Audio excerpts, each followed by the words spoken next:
తిరుమల శ్రీవారి ఆలయంలో ఆనివారి ఆస్థాన మహోత్సవాన్ని టీటీడీ అధికారులు వైభవంగా నిర్వహించారు. ప్రతి సంవత్సరం సౌరమానం ప్రకారం దక్షిణాయన పుణ్యకాలంలో కర్కాటక సంక్రాంతి నాడు ఈ ఉత్సవాన్ని నిర్వహించడం ఆనవాయితీ. ప్రతి సంవత్సరం సౌరమానం ప్రకారం దక్షిణాయన పుణ్యకాలంలో కర్కాటక సంక్రాంతి నాడు ఈ ఉత్సవాన్ని నిర్వహించడం ఆనవాయితీ. అయితే సౌరమానాన్ని అనుసరించే తమిళుల కాలమానం ప్రకారం ఆనిమాసం చివరి రోజున నిర్వహించే కొలువు కావటంతో ఆనివారి ఆస్థానం అని పేరు వచ్చింది. పూర్వం మహంతులు దేవస్థాన పరిపాలనను స్వీకరించిన రోజైన ఈ ఆనివారి ఆస్థానం పర్వదినం నాటి నుండి టీటీడీ వారి ఆదాయ వ్యయాలు, నిల్వలు తదితర వార్షిక లెక్కలు ప్రారంభమయ్యేవి. టీటీడీ ధర్మకర్తల మండలి ఏర్పాటైన తర్వాత వార్షిక బడ్జెట్ను మార్చి, ఏప్రిల్ నెలలకు మార్చారు.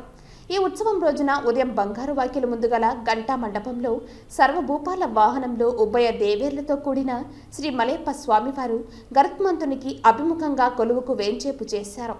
మరో పీఠంపై స్వామివారి సర్వసైన్యాధ్యక్షుడైన శ్రీ విశ్వక్సేనుల వారు దక్షిణాముఖంగా వేంచేపు చేశారు. ఈ ఉత్సవ మూర్తులతో పాటు ఆనంద నిలయంలోని మూల విరాట్కు ప్రత్యేక పూజలు, ప్రసాదాలు నివేదించారు.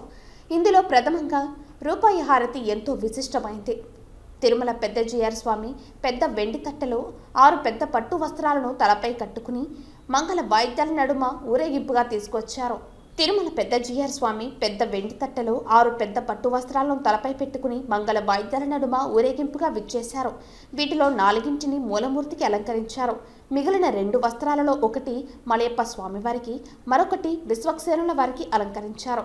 శ్రీవారి ఆలయ ప్రధాన అర్చకులు తమ తలకు శ్రీవారి పాద వస్త్రంతో పరివట్టం కట్టుకుని స్వామివారి ద్వారా బియ్యపు దక్షిణ స్వీకరించి నిత్య ఐశ్వర్యోభ్యు అని స్వామివారిని ఆశీర్వదించారు.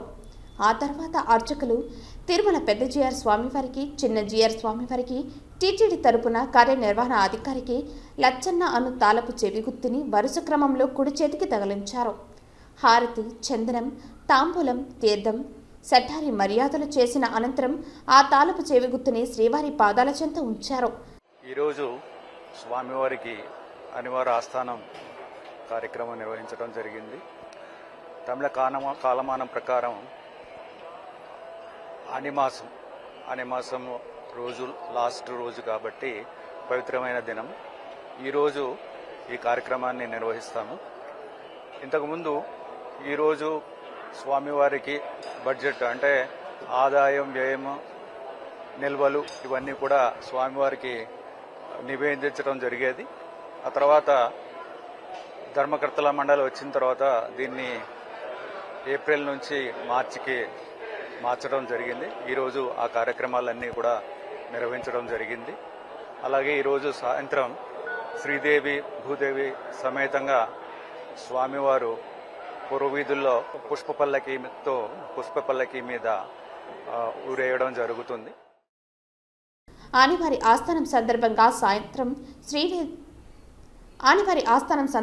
సాయంత్రం శ్రీదేవి, భూదేవి సమేత శ్రీ మలయప్ప స్వామివారు అత్యంత శోభాయమానంగా అలంకరించిన పుష్ప పల్లకిపై తిరుమల పురవీధుల గుండా ఊరేగుతూ భక్తులను కనువిందు చేశారు.